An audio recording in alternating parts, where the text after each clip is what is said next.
नमस्कार आप सबको। क्लास 12th का यूनिट 3 का सेशन 2 का पार्ट 1 देख लेते हैं। इसका टॉपिक है कंसेप्ट ऑफ सॉफ्टवेयर टेस्टिंग। क्या कंसेप्ट है सॉफ्टवेयर की टेस्टिंग के लिए?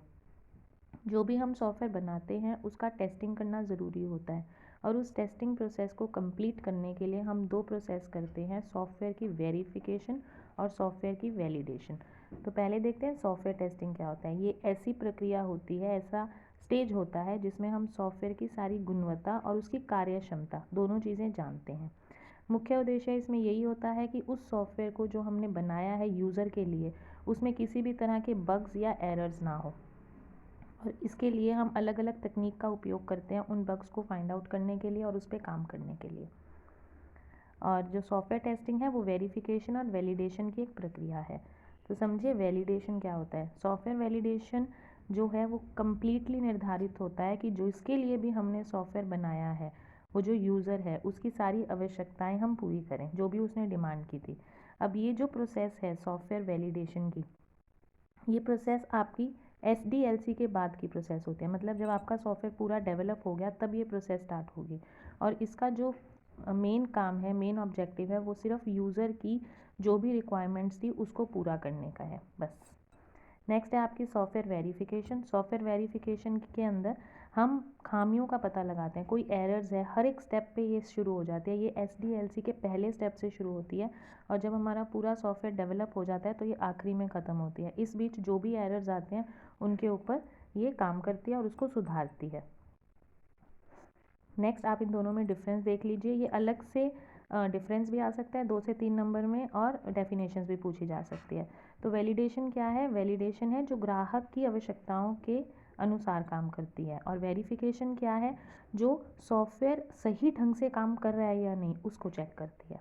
अब वैलिडेशन के अंदर क्या होता है कि सिर्फ परीक्षण करती है कि सब सही है, रिक्वायरमेंट्स पूरी हैं, सिर्फ ऊपर से देखती है। जबकि जो आपका वेरिफिकेशन है उसके अंदर सारे जो हमने बनाया है उसके दस्तावेज चेक होते हैं, डिज़ाइन क्या बन रहा है, उसमें कोडिंग कौन सी यूज़ की है, प्रोग्रामिंग भाषा कौन सी इस्तेमाल किया है, उसके ऊपर काम होता है।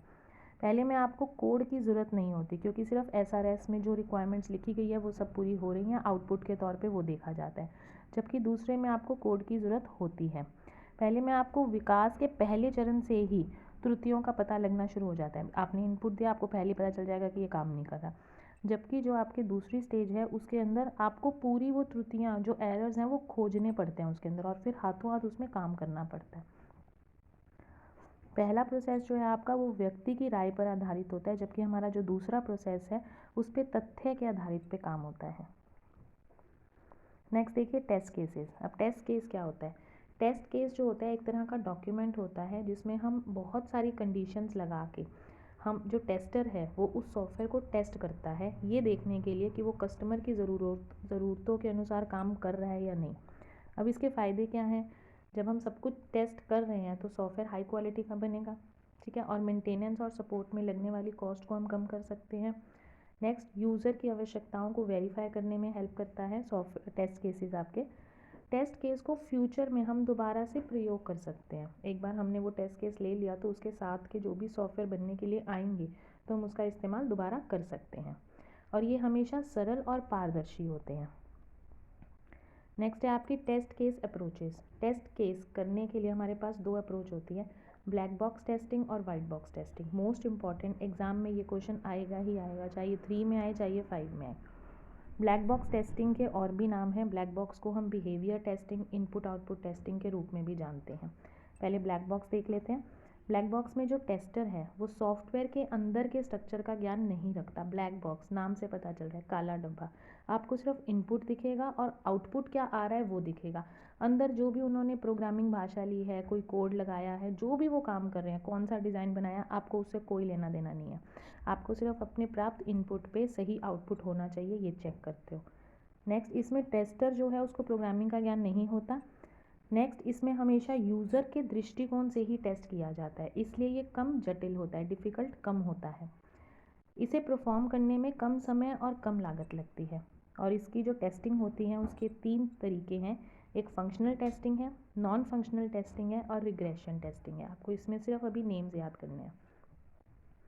नेक्स्ट है आपका white box testing. White box testing name से पता चल रहा है, वाइट बॉक्स इसे क्लियर बॉक्स टेस्टिंग भी बोलते हैं, ट्रांसपेरेंट बॉक्स टेस्टिंग भी बोलते हैं, ग्लास बॉक्स टेस्टिंग भी बोलते हैं। इसमें जो टेस्टर है वो सॉफ्टवेयर के अंदर के स्ट्रक्चर का ज्ञान रखता है। इसमें सारी की सारी कोडिंग और डिज़ाइन को टेस्ट किया जाता है कि वो सही लगाए हैं या नहीं, जो भी हमने फंक्शन इस्तेमाल किए हैं वो सही कार्य कर रहे हैं या नहीं। इसमें प्रोग्रामिंग का पूरा ज्ञान होना चाहिए एक टेस्टर को।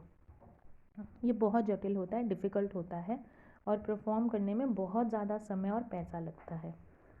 इसकी जो टाइप ऑफ टेस्टिंग्स हैं वो होती है data flow testing, statement testing, decision testing and control flow testing. 4 तरह की टेस्टिंग होती है इसके अंदर। नेक्स्ट, इन दोनों को मिला के एक और टेस्टिंग अप्रोच होती है हमारे पास, grey box testing. Grey box testing एक ऐसी सॉफ्टवेयर टेस्टिंग मेथड है जिसमें ब्लैक बॉक्स और वाइट बॉक्स दोनों का कम्बिनेशन होता है, दोनों को हम इकट्ठा रखते हैं। इसमें आंतरिक संरचना आंशिक रूप से ज्ञान होता है। ग्रे बॉक्स टेस्ट किसी भी एप्लीकेशन के दोनों पक्षों, मतलब जो प्रेजेंट किया है, जो डिज़ाइन और कोड है उसके ऊपर भी काम करता है और जो सॉफ्टवेयर की रिक्वायरमेंट्स हैं उसके ऊपर भी काम करता है। और ज़्यादातर जो भी आपकी वेब बेस्ड एप्लीकेशन है उसके अंदर ग्रे बॉक्स टेस्टिंग ही की जाती है। इसमें जो टाइप ऑफ टेस्टिंग होती है वो मैट्रिक्स टेस्टिंग होती है, pattern testing and orthogonal array testing, OAT। ये फुल फॉर्म 1 नंबर में आ सकते हैं तो इसको आप ध्यान रख लेना। तो ये आपकी थी white box testing, black box testing and grey box testing. ये तीनों की तीनों टेस्टिंग अप्रोचेज इंपॉर्टेंट है, तीनों में डिफरेंस भी आ सकता है। धन्यवाद।